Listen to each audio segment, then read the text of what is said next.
अस्सलाम वालेकुम students. 10th class. आज हमने जो है वो रेडियो आइसोटोप्स और उसके यूजेस के बारे में डिस्कस करेंगे। न्यूक्लियाई विच डू नॉट अमिट रेडिएशंस, ऐसे न्यूक्लियाई जिनमें से रेडिएशंस खारिज नहीं होती नेचुरली कुदरती तौर पर, और कॉल्ड स्टेबल न्यूक्लियाई।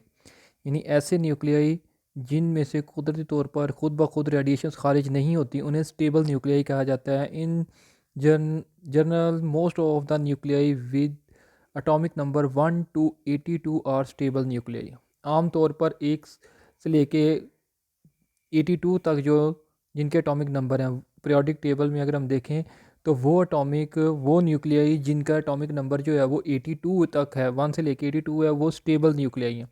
उनमें से रेडिएशंस खुद ब खुद खारिज नहीं होती। While the element whose atomic number is greater than 82, जबकि वो एलिमेंट जिनका एटॉमिक नंबर 82 से ज़्यादा आर नेचुरली अनस्टेबल, वो कुदरती तौर पर अनस्टेबल होते हैं। दे अमिट डिफरेंट टाइप ऑफ रेडिएशन, वो मुख्तलिफ़ किस्म की रेडिएशन खारिज करते हैं। ऑल द टाइम, किसी भी वक्त यानी तमाम वक्त में वो रेडिएशन खारिज करते हैं। And hence continuously change from one type of element to another, और वो एक किस्म से दूसरी किस्म में चेंज होते हैं। ये शॉर्ट क्वेश्चंस भी है यहाँ पे कि ये जो है वो स्टेबल न्यूक्लियाई यहाँ तक, ये स्टेबल न्यूक्लियाई, और यहाँ से लेके the element whose atomic number is greater than 82, यहाँ से लेके यहाँ तक जो है वो ये अनस्टेबल न्यूक्लियाई है। The stable and non radio active elements, stable और non radio active elements can also be change into the radio active elements. अच्छा, जो स्टेबल एलिमेंट्स होते हैं उनको हम अनस्टेबल में चेंज कर सकते हैं, खुद चेंज कर सकते हैं।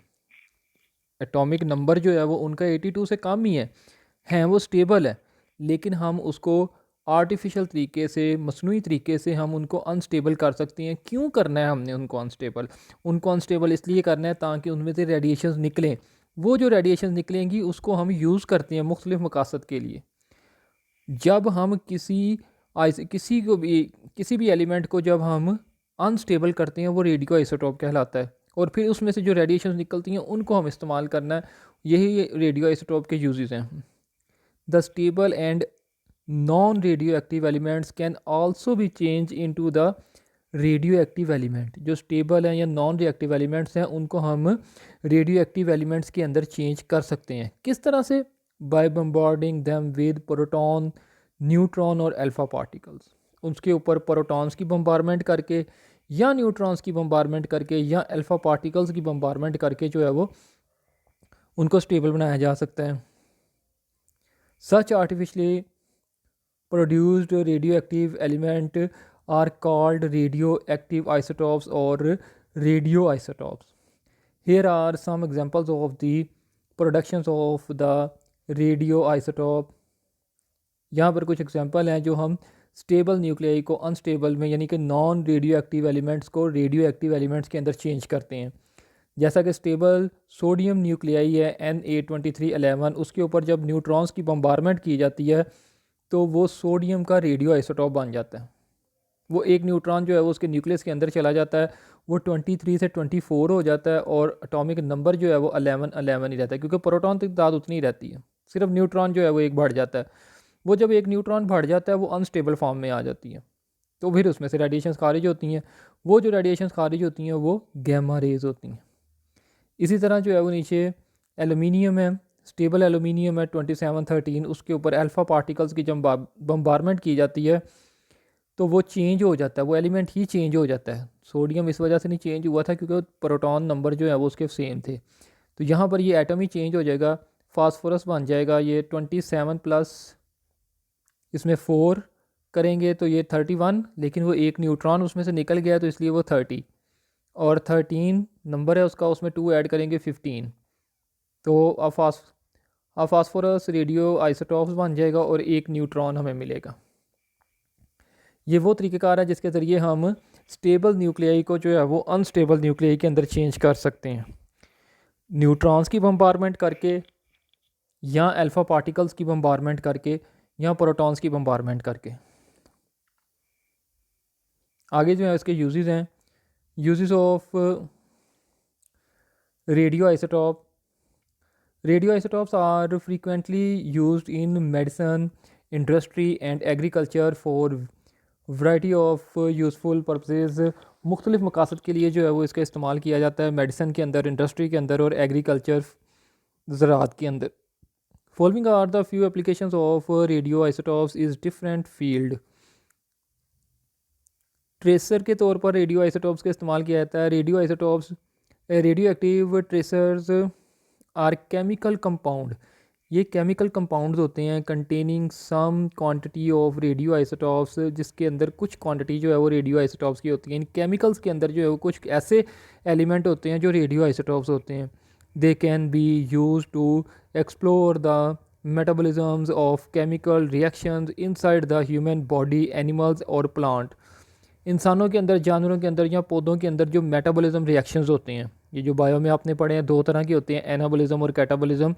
तो इन दोनों तरह के रिएक्शंस को जो है वो ट्रेस करने के लिए कि ये किन किन जो है वो स्टेप्स में से गुजरते हैं, किन किन प्रोसेस में से गुजरते हैं, तो ये जो है वो रिएक्शंस कंप्लीट होते हैं, उनको ट्रेस करने के लिए जो है वो ट्रेसर के तौर पर इस्तेमाल किया जाता है radio active isotope. Radio isotopes are used as tracer in medicine, industry and agriculture. For example radio isotope 131 readily accumulates in the thyroid glands and can be used for the monitoring of the thyroid functioning। Thyroid glands जो गले में glands होते हैं, जो bio में भी आपने पढ़े हैं, दूसरे नंबर वाले ग्लैंड पे पिट्यूटरी ग्लैंड के बाद थायराइड ग्लैंड्स जो आपने गले के अंदर नेक में ये होते हैं, इनको मोनीटर करने के लिए आयोडीन 131 का इस्तेमाल किया जाता है for the diagnosis of brain tumour. Phosphorus 32 is use brain tumour को डायग्नोज करने के लिए। डायग्नोज का मतलब तशखीस करना, जानने के लिए कि ब्रेन ट्यूमर है या नहीं है, या ब्रेन में कहाँ पर ट्यूमर है। ट्यूमर का मतलब है कि जो सेल ख़राब हो गए हैं ब्रेन के अंदर, कुछ सेल जहाँ पर ख़राब हो गए हैं वो कहाँ पर ख़राब हुए हैं, उसको चेक करने के लिए, तशखीस करने के लिए फास्फोरस 32 इस्तेमाल की जाती है। The malignant part of the body absorb more quantity of isotope. जो हिस्सा बॉडी का जो हिस्सा डैमेज होता है, जो सेल डैमेज होता है, जो ख़राब होता है, वो रेडियो आइसोटॉप्स को ज़्यादा अब्जॉर्ब करता है। And this help in tracing the affected part of the body. और इस तरह जो है वो बॉडी के अफेक्टेड पार्ट को ट्रेस किया जाता है। ये था इसका use,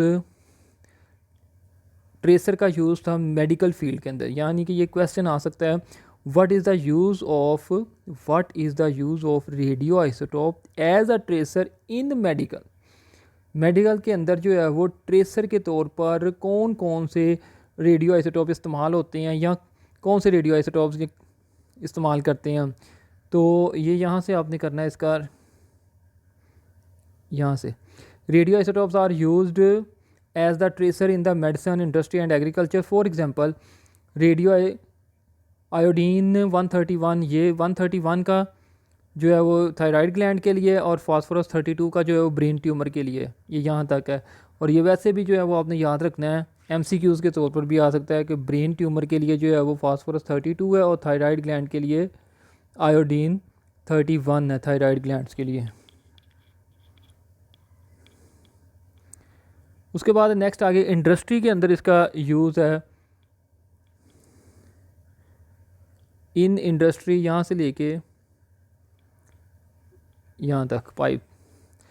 in industry tracers can be use to locate the wear and tears of the moving parts of the machinery.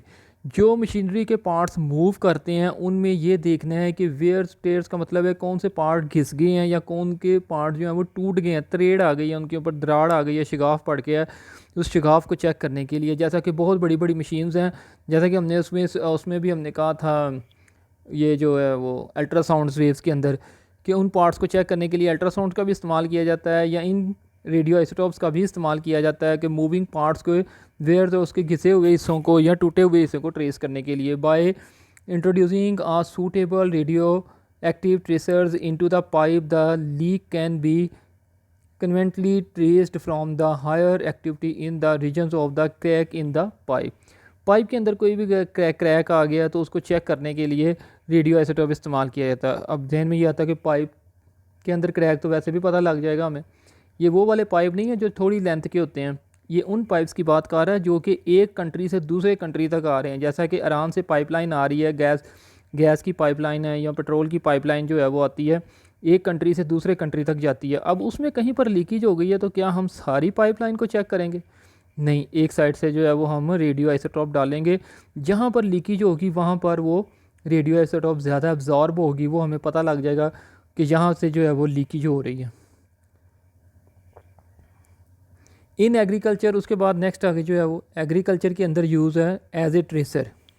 जैसे एज ए मेडिकल के अंदर एज ए ट्रेसर यूज़ था, ये इंडस्ट्री के अंदर एज ए ट्रेसर था, ये agriculture के अंदर। In agriculture radio phosphorus 32 is used as the tracer to find out how well the plants are absorbing the phosphate fertilizer which are critical to their growth। Phosphorus 32 जो है वो खाद के अंदर डाली जाती है, जो पौधों को, फसलों को खाद दी जाती है, फर्टिलाइज़ किया जाता है उनको, उसमें जो है फास्फोरस 32 डाल दी जाती है। और वो देखा जाता है कि किस तरह से प्लांट्स जो हैं वो ये इस खाद को इस्तेमाल करते हैं और वो उनकी ग्रोथ के लिए कैसे फ़ायदेमंद साबित होती है। उसके बाद नेक्स्ट है मेडिकल ट्रीटमेंट है। ऊपर जो है वो एज ए ट्रेसर था, अब ये एज ए ट्रीटमेंट है। ये सारा ही शॉर्ट क्वेश्चन है कि मैं how medically treatment by radio isotopes, radio isotope से मेडिकली तौर पर कैसे ट्रीट किया जाता है, या what is the medical treatment of radio isotope. Radio isotopes are also used in the nuclear medicines for curing various diseases. For example, radioactive cobalt 60 is used for curing cancerous tumors and cells। जो cell ख़राब हो जाते हैं, cancer बन जाता है cell की, जो है वो कैंसर कब बनता है, वो अपने बायो में जो है वो हमने पढ़ा था 5वें चैप्टर के अंदर, माइटोसिस मियोसिस में अगर कोई गलत जो है वो प्रोसेस हो जाता है तो वो सेल जो है वो ख़राब हो जाते हैं, कैंसर का बायस बनते हैं।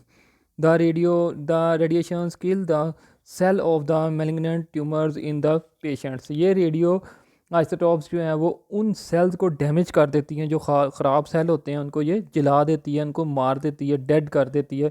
तो इस तरह जो है उसका कैंसर का इलाज किया जाता है। उसके बाद नेक्स्ट आगे कार्बन डेटिंग। इसमें यह आएगा how can find the age of the ancients thing. पुरानी चीज़ों की एज फाइंड करने के लिए कैसे फाइंड कर सकते हैं, वो कार्बन डेटिंग के ज़रिए जो है वो हम दरख्तों की जो है वो एज फाइंड कर सकते हैं। Radio active carbon 14 is present in the small amount in the atmosphere. फ़िज़ा के अंदर जो है वो थोड़ी बहुत मकदार में कार्बन 14 होती है। आमतौर पर तो कार्बन 12 है, तो कार्बन 14 जो है वो कार्बन का आइसोटोप है। Live plant use carbon dioxide and therefore become slightly radio active. अब पौधे जब वही कार्बन डाइऑक्साइड इस्तेमाल करते हैं जिसमें कार्बन 14 भी होती है, तो वो पौधे भी जो है वो थोड़े से रेडियो एक्टिव हो जाते हैं।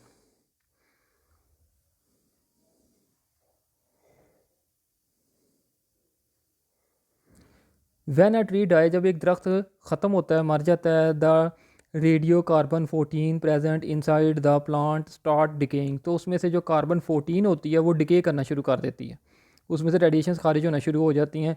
Since the half life of carbon 14 is 5730 years. ये याद रखनी है अच्छी तरह से, क्योंकि न्यूमेरिकल के अंदर भी हमने ये यूज़ करनी है कि कार्बन 14 की हाफ लाइफ जो है वो 5730 ईयर्स है।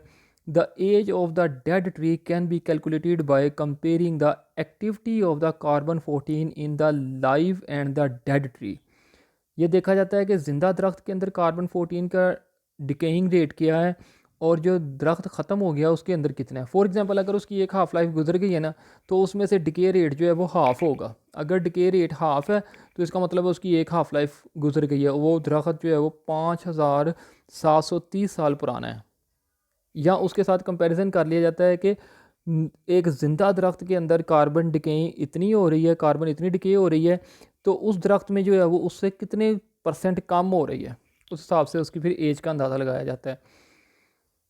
The activity of the live tree remains almost constant as the carbon 14 is being replenished while the carbon 14 is the dead tree is not more replen. यानी कि अगर दरख्त जिंदा है ना तो उसमें कार्बन डिके जितनी हो रही है उतनी वो यूज़ भी करता जा रहा है, उतनी वो लेता भी जा रहा है एटमॉस्फेयर से। जितनी वो डिके कर गई उतनी वो फिर एटमॉस्फेयर से आ गई, क्योंकि वो जिंदा है, उसने फोटोसिंथेसिस का प्रोसेस करना है, कार्बन डाइऑक्साइड उसको चाहिए। और एक दरख्त जब मर गया है तो वो फिर फोटोसिंथेसिस का प्रोसेस नहीं होना, फिर उसमें से कार्बन जब डिके होनी है तो वो निकलती जानी है, उसके अंदर दोबारा नहीं जानी। While the carbon 14 in the dead tree is not more replenished, therefore, by measuring the activity in the ancients, relic scientists can estimate its age. Other radioisotopes are also used to estimate the age of geological specimen. For example, some rock चट्टानों का जो है वो as find करनी है कि ये चट्टानें कितनी पुरानी हैं। Some rock contains the unstable potassium isotopes K40. This decay to the stable argon nuclear AR40 with half-life of 2.4 multiply 10 की पावर 8 ईयर्स। इतने सालों के बाद जो है वो जो पोटाशियम K40 का आइसोटॉप्स है वो आर्गॉन के अंदर चेंज हो जाता है। The age of rock sample can be estimated by comparing the concentrations of K40 and AR40। Potassium 40 और आर्गॉन 40 की रेशियो से अंदाज़ा लगाया जाता है कि ये चट्टान जो है वो कितनी पुरानी है। यहाँ तक ये आपने सारा लॉन्ग क्वेश्चन अच्छी तरह से याद करना है। यही आज की आपकी डायरी है कि शॉर्ट क्वेश्चंस जो हैं वो आपने होमवर्क करने हैं और ये सारा लॉन्ग क्वेश्चन याद करना है।